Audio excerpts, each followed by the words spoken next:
Hello बच्चों, कैसे हो आप। मैं आशा करती हूँ कि आप सभी अच्छे होंगे। बच्चों, काफ़ी बच्चों के यह मैसेज आ रहे थे मुझे कि मैम आप जो हमारा मेन सब्जेक्ट है शिक्षण अधिगम के सिद्धांत, आप उसमें हमारे कुछ टॉपिक क्लियर कर दीजिए। तो बच्चों, आज हम शिक्षण अधिगम के सिद्धांत का जो पाठ्यक्रम है, सिलेबस, हाँ, आज हम उसी को देखेंगे। सबसे पहले बच्चों, हमें इसमें ये ध्यान रखना है कि जो शिक्षण अधिगम का सिद्धांत हमारा सेकंड जो मेन सब्जेक्ट है वो हमारा बच्चों 50 मार्क्स नंबर का होता है, जिसमें हमारे 18 जो क्वेश्चन आते हैं वो एमसीक्यू आते हैं। तो हमें जब पढ़ाई करनी है तो हमें एमसीक्यू क्वेश्चंस पे भी अपनी पकड़ बनाते हुए उनको पढ़ना है। तो सबसे पहले बच्चों, हम आज इसका पाठ्यक्रम देखते हैं, सिलेबस में क्या क्या दिया हुआ है। इसमें बच्चों हमारी जो यूनिट हैं, फर्स्ट यूनिट इकाई फर्स्ट में क्या है, शिक्षण एवं संप्रेषण। अर्थात बच्चों जो हमारा शिक्षण टॉपिक है कि शिक्षण का अर्थ क्या है, इसकी परिभाषाएं, शिक्षण का क्षेत्र एवं प्रकृति, शिक्षण की विशेषताएं, शिक्षण के उद्देश्य, शिक्षण की आवश्यकता एवं महत्व, शिक्षण को प्रभावित करने वाले कारक, शिक्षक की दृष्टि से शिक्षण की प्रासंगिकता। तो ये हमारा शिक्षण टॉपिक के अंतर्गत हमें कंप्लीट करना है। सेकंड टॉपिक जो बच्चों हमारा दिया हुआ है संप्रेषण। तो संप्रेषण में हमें क्या क्या देखना है, संप्रेषण का अर्थ एवं परिभाषाएं, संप्रेषण की प्रकृति एवं विशेषताएं, संप्रेषण की आवश्यकता एवं महत्व, संप्रेषण की प्रक्रिया एवं तत्व, इसके घटक जो होते हैं बच्चों। तो जो ये घटक हैं वो ही इसमें जो 6 पॉइंट दिए हुए हैं, प्रेषक, संदेश, माध्यम, ग्राही, प्रतिपुष्टि, ये सब संप्रेषण प्रक्रिया के तत्व हैं। फिर हमारा जो टॉपिक है इसमें बच्चों वो है संप्रेषण के सिद्धांत। ठीक है। नेक्स्ट है संप्रेषण के प्रकार, शैक्षणिक संप्रेषण, संप्रेषण के कार्य, संप्रेषण के कारक, संप्रेषण की शिक्षण में उपयोगिता, प्रभावी संप्रेषण की विधियां, प्रभावी संप्रेषण के तरीके, संप्रेषण में आने वाली बाधाओं को दूर करना। ये हमारे संप्रेषण टॉपिक के अंतर्गत सब पॉइंट हैं बच्चों। थर्ड है हमारा बच्चों शिक्षण के सिद्धांत। शिक्षण सिद्धांत का अर्थ एवं परिभाषाएं, शिक्षण सिद्धांतों की आवश्यकता एवं महत्व, शिक्षण के सामान्य सिद्धांत। ये 3 टॉपिक हमारे इसके अंतर्गत आएंगे, शिक्षण के सिद्धांत के अंतर्गत। नेक्स्ट है बच्चों शिक्षण सूत्र। शिक्षण सूत्र का अर्थ एवं परिभाषाएं, शिक्षण सूत्रों की शिक्षण में उपयोगिता और महत्व, और कुछ प्रमुख शिक्षण सूत्रों के बारे में हमें उसमें पढ़ना है। तो बच्चों ये हमारा यूनिट फर्स्ट का सिलेबस है। सेकेंड यूनिट में हमारा क्या क्या टॉपिक्स दिए हुए हैं बच्चों, देखिए, शिक्षण प्रविधियां एवं नवीन उपागम। ठीक है। शिक्षण प्रविधि, शिक्षण प्रविधि का अर्थ एवं परिभाषाएं कि शिक्षण प्रविधियां क्या होती हैं, कि शिक्षण प्रविधि, उत्तम शिक्षण प्रविधियों की विशेषताएं, शिक्षण प्रविधि की आवश्यकता एवं महत्व। ठीक है बच्चों, ये हमारा शिक्षण प्रविधि के अंतर्गत इसको लर्न करना है। फिर शिक्षण प्रविधियों का वर्णन, कौन कौन सी शिक्षण विधियां हैं वो सभी, जैसे बच्चों मैं कुछ मेन आपको बता रही हूँ, जैसे प्रश्नोत्तर प्रविधि, विवरण प्रविधि, वर्णन प्रविधि, व्याख्यान प्रविधि, स्पष्टीकरण प्रविधि। तो आपको इन प्रविधियों को भी अच्छे से पढ़ना है। जैसे कथावाचन या कहानी कथन प्रविधि, इसमें से बच्चों हमारे 2-2 नंबर के क्वेश्चंस पूछे जाते हैं, कि जैसे पूछ लिया प्रश्नोत्तर प्रविधि के 2 विशेषताएं बताइए, प्रश्नोत्तर प्रविधि के का वर्णन कीजिए, वाद विवाद प्रविधि क्या होती हैं। ठीक है। कहानी कथन प्रविधि किसे कहते हैं, कभी कभी इनकी विशेषताएं भी पूछ ली जाती हैं। 1 मार्क्स में भी इसमें से बच्चों क्वेश्चन बन जाता है कि जैसे मान लीजिए विवरण प्रविधि की कोई 2 गुण या विशेषताएं बताइए, इस तरीके से। चलिए, जैसे अब हमारा बच्चों इसमें आता है खेल या गतिविधि प्रविधि, निरीक्षण प्रविधि, समूह सामूहिक चर्चा प्रविधि, प्रयोगात्मक प्रविधि, वाद विवाद प्रविधि, इसके उद्देश्य क्या हैं, इसके प्रकार क्या हैं, वाद विवाद प्रविधि का उपयोग क्या है, वाद विवाद प्रविधि के गुण बताइए, इस तरीके से हमें उनको लर्न करना है।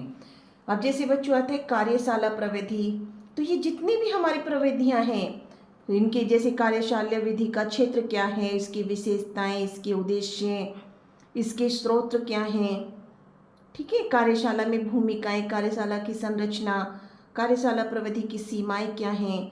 नेक्स्ट हमारी आती है जैसे भ्रमण या पर्यटन प्रविधि, ठीक है। भ्रमण प्रविधि का विकास, भ्रमण या पर्यटन प्रविधि के सैद्धांतिक आधार क्या हैं, भ्रमण प्रविधि के उद्देश्य, भ्रमण या पर्यटन को संगठित करना, भ्रमण प्रविधि की विशेषताएं और उपयोगिताएं क्या हैं। तो ये हमारा बच्चों यूनिट सेकंड में जो हमारा है वो ये टॉपिक्स आते हैं। नेक्स्ट है शिक्षण की नवीन विधाएं, ठीक है।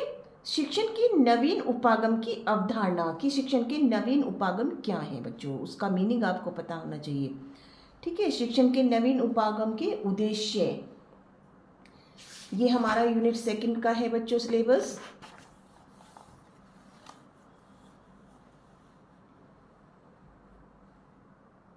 दिखाई दे रहा है बच्चों के लिए। नेक्स्ट है बच्चों बाल केंद्रित शिक्षण, बाल केंद्रित शिक्षण एवं बाल केंद्रित उपागम का भेद, बाल केंद्रित शिक्षण तथा शिक्षक केंद्रित शिक्षण में अंतर, गतिविधि आधारित अधिगम, गतिविधि आधारित अधिगम की विशेषताएं, गतिविधि के प्रकार, गतिविधि आधारित अधिगम के उद्देश्य, ठीक है। गतिविधि आधारित अधिगम में ध्यान देने योग्य बातें, गतिविधि आधारित अधिगम की उपयोगिता एवं महत्व, रुचिपूर्ण या आनंददायी शिक्षण, सहभागी सह शिक्षण, दक्षता आधारित शिक्षण, बहुत बार आता है बच्चों ये आपका जो हमने पढ़ा है, दक्षता आधारित शिक्षण, उपचारात्मक शिक्षण किसे कहते हैं, दक्षता आधारित शिक्षण किसे कहते हैं, इस तरह के टॉपिक बच्चों। बहुकक्षा शिक्षण एवं बहुस्तरीय शिक्षण, इसके बारे में इसका मीनिंग पढ़ना है बच्चों, इसकी अवधारणा क्या है, इसका अर्थ क्या है, ठीक है। बहुस्तरीय शिक्षण का अर्थ, इसकी विशेषताएं बताइए, इसकी क्या महत्व है, इसकी उपयोगिता क्या है, ठीक है बच्चों। बहुकक्षा शिक्षण एवं बहुस्तरीय शिक्षण के सर्वाधिक महत्वपूर्ण पहलू, तो ये हमारा बच्चों सेकेंड यूनिट का सिलेबस है बच्चों। थर्ड यूनिट में हमारे इसी तरह के बहुत सारे टॉपिक्स हैं बच्चों। सूक्ष्म शिक्षण एवं आधारभूत शिक्षण कौशल, सूक्ष्म शिक्षण क्या होता है, सूक्ष्म शिक्षण का इतिहास क्या है, सूक्ष्म शिक्षण का अर्थ एवं परिभाषाएं, सूक्ष्म शिक्षण का स्वरूप, सूक्ष्म शिक्षण की विशेषताएं, सूक्ष्म शिक्षण के उद्देश्य, इसकी आवश्यकता एवं महत्व, सूक्ष्म शिक्षण के सिद्धांत, इसकी अवस्थाएं, सूक्ष्म शिक्षण चक्र, ठीक है बच्चों। नेक्स्ट है हमारा सूक्ष्म शिक्षण की प्रक्रिया या सोपान, सूक्ष्म शिक्षण का उपयोग, सूक्ष्म शिक्षण के प्रयोग में सावधानियां, उसके लाभ, उसकी सीमाएं। नेक्स्ट हमारा बच्चों आता है शिक्षण कौशल, शिक्षण कौशल का अर्थ और परिभाषा, शिक्षण कौशल की विशेषताएं, उसके तत्व, उनका वर्गीकरण, कौशलों का निरीक्षण एवं मूल्यांकन विधि, निरीक्षण सूची और मूल्यांकन सूची का प्रारूप, ठीक है। और कुछ प्रमुख शिक्षण कौशलों का वर्णन, इनमें से बच्चों ऐसे आ जाता है हमारा जैसे पाठ प्रस्तावना कौशल क्या है, इसमें से बहुत बार आए हैं बच्चों की स्पष्टीकरण कौशल किसे कहते हैं, दृष्टांत कौशल क्या होता है, छात्र सहभागिता कौशल को बताइए, पुनर्बलन कौशल किसे कहते हैं, ठीक। इस तरीके से ये जो हमारे शिक्षण कौशल दिए हुए हैं इनके बारे में आपको बताना है इस यूनिट में, यूनिट थर्ड में, ठीक है बच्चों। नेक्स्ट है हमारा यूनिट 4, यूनिट 4 है बच्चों हमारा अपेक्षित अधिगम स्तर एवं शिक्षण अधिगम सामग्री। अपेक्षित अधिगम स्तर, ये के क्या प्रत्यय है, ये इसका अर्थ क्या है, इसकी परिभाषाएं, इसके उद्देश्य, इसकी आवश्यकता, इसका क्षेत्र, ठीक है।